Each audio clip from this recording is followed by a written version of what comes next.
Halo teman-teman Undercover, apa kabar nih? Semoga sehat-sehat saja ya semuanya. Hari ini kita akan mereview sebuah kendaraan yaitu Jeep Wrangler JK.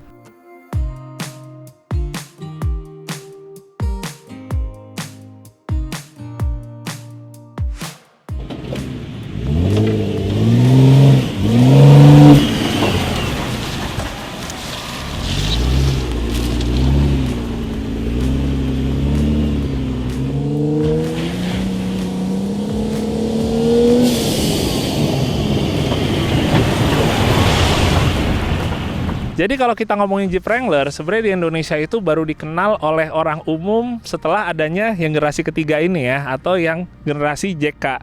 Sementara untuk yang pertama dulu dari tahun 80 ada yang YJ atau YJ, lalu ada yang TJ, dan yang ketiga JK, dan setelah ini masih ada lagi yaitu Wrangler JL. Semenjak Wrangler yang generasi ketiga ini, untuk pertama kalinya Jeep itu ngeluarin Wrangler yang 4 pintu ya. Jadi kalau misalnya model yang cuma 2 pintu, itu kita bilangnya Jeep Wrangler aja. Tapi kalau model yang 4 pintu kayak gini, kita ngomongnya Jeep Wrangler yang Unlimited. Lalu yang jadi pertanyaan, kenapa banyak orang yang ngomongnya Jeep ini dengan sebutan Jeep Rubicon? Jadi, tipe-tipe dari Wrangler itu sebenarnya banyak teman-teman. Ada yang Sport, ada yang Sahara, ada yang Rubicon, dan lain-lain. Dari semua tipe itu, Rubicon adalah tipe yang paling tinggi, di mana dia itu speknya itu berbeda ya. Dari mulai kita ngomongin gardannya, terus juga pilihan bannya, dan untuk transfer case-nya. Dan selain itu, satu hal yang menjadi ciri khas, kalau untuk yang Rubicon, dia ada stiker Rubiconnya. Ini dia yang akhirnya menjadi salah konsepsi sedikit di mata masyarakat, di mana Jeep ini dinamakan Jeep Rubicon. Wajar aja sih sebenarnya, karena kalau orang awam ngelihat mobil ini Jeep apa ya? Yang terbaca duluan adalah Rubiconnya ya. Sementara tulisan Wrangler itu lebih kecil di sini. Jadi orang udah keburu nyebutnya Jeep Rubicon. Walaupun sebenarnya yang ada di Indonesia itu ya nggak semuanya yang varian Rubicon, karena ada juga yang pakai Wrangler JK yang Sport, ada juga pakai Wrangler JK yang Sahara, dan ada juga yang emang beneran pakai Rubicon. Dan gue tambahin lagi ceritanya, para pemilik Jeep Wrangler yang JK ini, walaupun dia nggak pakai yang modelnya Rubicon, banyak juga akhirnya yang suka nambahin stiker Rubicon di sini. Padahal asli punya dia mungkin JK yang Sport ya, atau yang Sahara. Sekarang langsung aja kita coba untuk nge-review Jeep JK ini ya. Jadi JK ini adalah milik dari temen gue, punyanya Yoga, di mana Jeep Wrangler JK-nya ini mempunyai konsep yaitu rock rolling untuk modifikasinya. Dari keseluruhan barang yang nempel, ini hampir mayoritas adalah barang-barang Amerika yang peruntukannya emang lebih ke untuk off-road yang rock rolling ya. Jadi ciri-cirinya itu kayak misalnya kita pakai ban besar, terus juga untuk suspensinya itu yang spesifikasinya untuk rock rolling, di mana dia itu modelnya lebih fleksibel ya. Jadi lebih untuk permainan artikulasi yang diutamakan ya.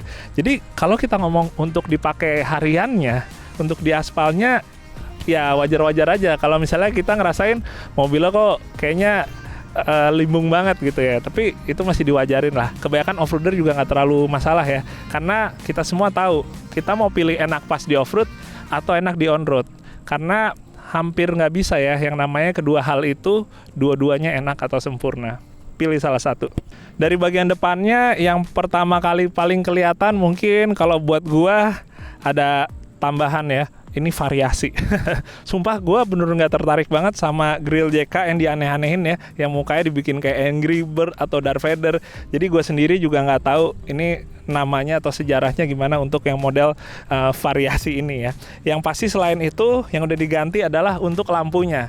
Lampunya pakai JW speaker, dan ini bukan speaker ya, lampu, cuma namanya emang JW speaker. Ini lampunya lumayan populer ya buat di teman-teman JK. Dan kalau teman-teman lihat lebih dekat lagi, di balik grillnya ini ada intercooler. Haha, ini dia yang menarik, dan kita akan ngebahas nanti karena Jeep Yoga ini menggunakan supercharge. Selain itu untuk winch-nya ini pakai 9,5 yang CTI. Ini kalau orang bilang winch yang gawang ya, karena dia modelnya itu ada kayak semacam portalnya atau gawang. Ini sebenarnya kalau kita bandingkan sama winch Warren yang paling populer 8274, itu sebenarnya dia hanya kalah untuk di kecepatannya ya. Emang kalau misalnya kita ngomong 8274 itu dia model yang berdiri pakai spur gear, dia itu emang untuk kecepatannya lebih tinggi. Jadi lebih cocok sebenarnya untuk kompetisi. Tapi kalau kita ngomong sekedar adventure-an atau rock crawling, overland, winch yang kayak gini tuh udah lebih dari cukup. Apalagi kalau mereknya Warren, udah jaminan mutu banget. Terus untuk bagian lampunya di depan ini ada LED light bar dari Rigid Industry ya, ukuran yang 10 inch. Lucu ya dia di antara bumpernya ini. Dan bumpernya sendiri ini juga sama pakai produk Amerika yaitu Poison Spider. Ini yang dinamakan model Stubby teman-teman. Jadi kalau yang model Stubby itu dia nggak nyampe ke bagian sini ya untuk si bumpernya. Dia cuma kurang lebih selebar sasis. Jadi kalau kita rock rolling ada batu gede dia nggak ketahan sama si bumper yang lebih ini atau offset keluar ya. Dia bisa langsung menuju ke ban ya terus bannya naik. Terus ini dinamakan Stinger. Jadi Stinger ini sebenarnya fungsinya itu kalau di Amerikanya ya untuk rock rolling dia untuk ngindarin mobil nungging ke depan. Dan Stinger ini terbukti emang berpengaruh ya. Jadi bukan sekedar kayak gaya-gayaan aja nih sebenarnya. Bumper off-road yang model pipa dibikin ada nukik miring ke arah depan seperti ini. Ini fungsional banget. Dan satu lagi yang menarik, kalau bumper rock rolling itu kebanyakan untuk kita ngomongin sakelnya, dia posisinya itu lebih naik ke atas, nggak ditaruh di bagian bawah. Kenapa? Karena kalau ditaruh bagian bawah gini, itu rentan kena batu ya.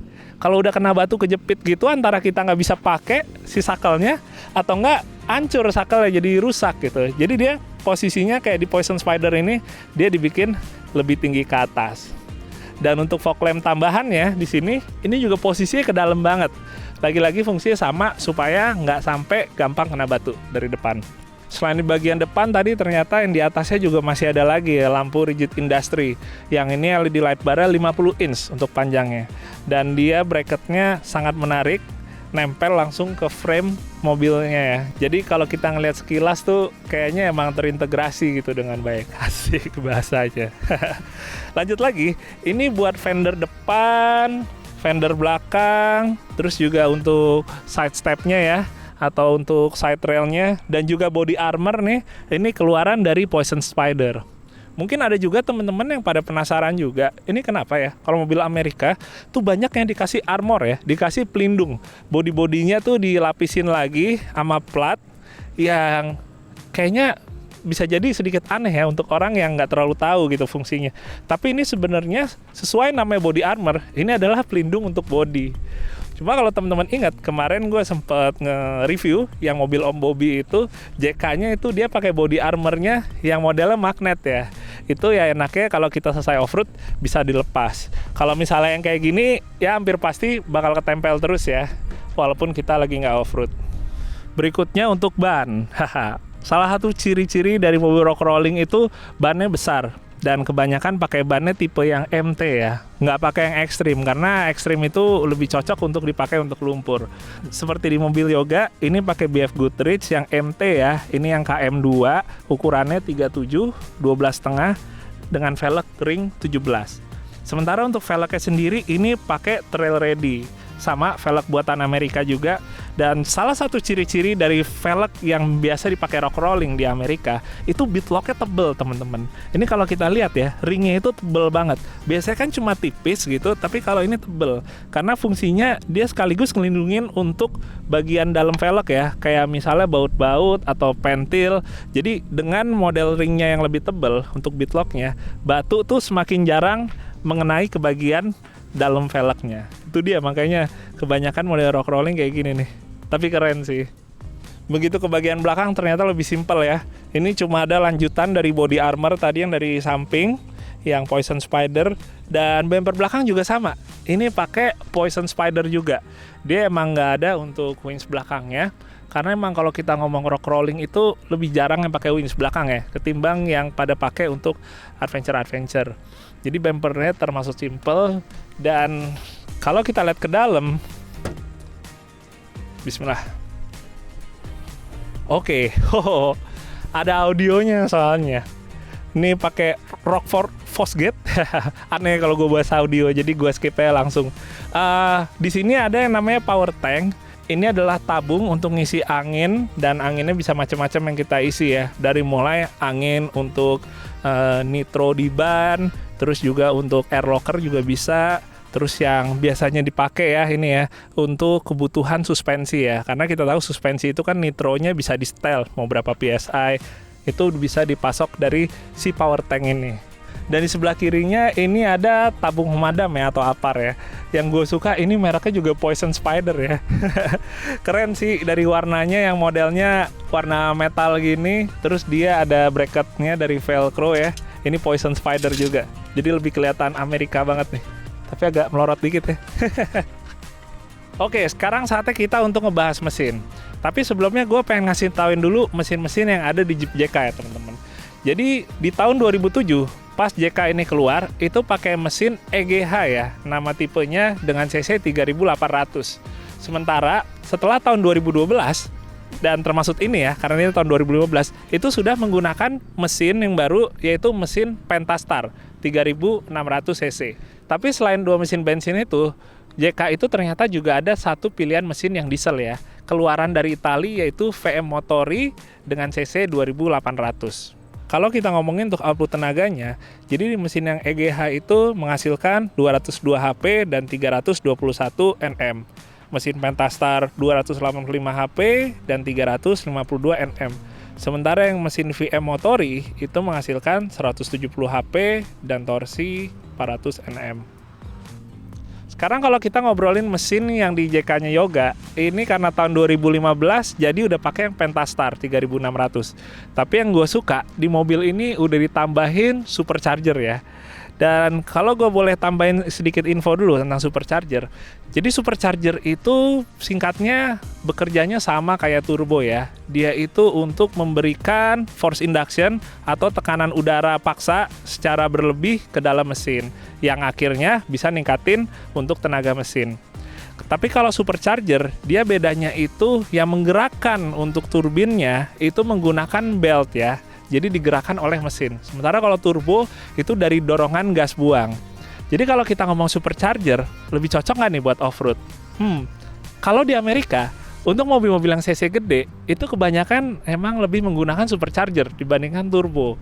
Karena ya itu dia ya, kalau mobil yang cc gede, dengan dibebanin supercharger, dia nggak akan terlalu masalah. Tapi kalau untuk mobil-mobil yang tenaganya medium atau kecil, emang kebanyakan pakai yang turbo. Karena di satu sisi turbo itu emang lebih efisien ya. Sementara kalau kita ngomongin supercharger, selain ngebebanin ke mesin, kalau masangnya nggak bener juga dia lebih gampang panas. Bahkan kalau dibandingkan sama turbo. Jadi apa sih sebenarnya kelebihan supercharger gitu ya dan kekurangannya? Kelebihannya untuk off-road, dia itu memberikan tenaga yang lebih instan ya, nggak ada turbo lag-nya. Dan untuk tenaga di RPM bawah itu bisa lebih padat atau lebih baik ketimbang pakai turbo, apalagi NA. Jadi kalau kita off-road, terutama misalnya kayak rock rolling yang kita butuh RPM rendah ya, kita butuh yang kayak nyentak-nyentak ngok gitu. Kalau kita pakai supercharger, itu dari semenjak kita ngegas itu udah ada ya dorongan tenaga tambahannya. Jadi kalau teman-teman, ya bukan teman-teman juga ya. Jadi kalau orang-orang di Amerika, mereka lebih suka pakai supercharge karena kalau untuk main rock rolling, ngerayap itu emang lebih berasa bermanfaat ya timbang turbo. Sementara kalau kita ngomongin kekurangannya, ya kayak gue bilang tadi ya, lebih ngebebanin ke mesin. Oke, jadi kita langsung ngelihat buat di mobil Yoga ini supercharge-nya itu pakai RIP supercharger ya. Itu emang supercharger yang paling populer dipakai untuk di mesin-mesin Jeep di Amerika. Jadi dia terdiri dari unit supercharge-nya itu sendiri, itu pakai Vortec V3, bentuknya yang sentrifugal. Jadi kalau supercharge yang sentrifugal ini bentuknya mirip kayak turbo ya, model keong gitu. Selain itu, yang didapat lagi adalah open filter. Keluaran dari KNN. Terus habis itu untuk injektor di mesinnya itu juga lebih besar injektornya. Terus juga untuk ECU-nya itu juga udah di remap ya, pakai modul yang bernama Diablo Sport. Itu semua jadi udah dapet, termasuk juga kalau kita ngomongin di bagian depan, yaitu intercooler. Jadi sama kayak turbo, supercharge itu juga didinginkan melalui intercooler ya, supaya udara yang masuk ke dalam mesin itu lebih adem. Dan setelah dipasang supercharge, berapa kenaikan tenaganya? Setelah di dyno ternyata dapat di angka 325 HP ya, di atas roda. Lumayan dengan ban 37 dan torsinya sendiri dapat di 406 Nm. Itu enak banget sih sebenarnya ya. Kalau gue ngebayangin kita off-road, apalagi model-modelnya yang lebih banyak ngerayap, crawling gitu, aduh, pakai supercharge tuh enak banget. Bener-bener pas digas, muet, langsung berangkat ke depan. Oke teman-teman, saatnya gue pakai GoPro nih, karena gue pengen ngolong buat ngasih lihat langsung kaki-kaki dan juga suspensi. Jadi pertama untuk suspensinya, ini full set semua pakai dari Icon ya teman-teman. Icon untuk coilovernya, terus juga untuk hydraulic bump stopnya, dan ini emang udah settingan rock rolling ya. Ini dia yang body 2 inch dengan travel 12 inch. Ini udah cukup banget di sini. Terus juga ini untuk hydraulicnya yang 2 inch travelnya. Ini reservoir untuk coilovernya. Dan kalau kita lihat di sini, ini gardannya sebenarnya udah diganti ya. Ini yang sebenarnya gue suka teman-teman. Jadi gardannya udah pakai TerraFlex. TerraFlex yang tipe HD atau heavy duty. Dia sama-sama Dana 44, tapi udah versi yang secara material untuk dari kita ngomong slong sound dan lain-lainnya, itu emang udah lebih yang heavy duty. Terus yang gue suka, dia itu udah pakai as roda yang RCV ya. Ini as roda yang RCV emang udah proven banget atau udah terbukti mau kita ngomongin rock rolling atau untuk kompetisi-kompetisi lain ya. Dan kalau kita lihat di sini, ternyata remnya juga udah diganti. Ini pakai rem namanya Baer ya. 8 piston depan dan yang belakang itu pakai 6 piston. Sedikit ngobrolin tentang sway bar ya atau stabilizer. Jadi kalau di Rubicon itu bisa di disconnect atau bisa dicopot. Stabilizer ini kalau kita ngomongin untuk stabilitas pastinya dia emang yang ngebantu ya. Tapi kalau kita mau ngomong untuk rock rolling ya, dimana kita travelnya naik turunnya panjang, ini tuh justru menahan. Tapi kalau di Rubicon, dia itu ada electronic unitnya untuk bisa mematikan dan menyalakan si sway bar ini atau stabilizer. Jadi begitu kita off-road, kita bisa matiin ini dari dalam. Otomatis ini dia nggak akan nahan ya. Jadi untuk artikulasinya dia bisa benar-benar optimal. Kita lihat dari sisi sini, kita bisa ngelihat ini untuk dudukan shock breakernya itu juga udah diganti aftermarket ya. Ini juga sama, keluaran Icon juga.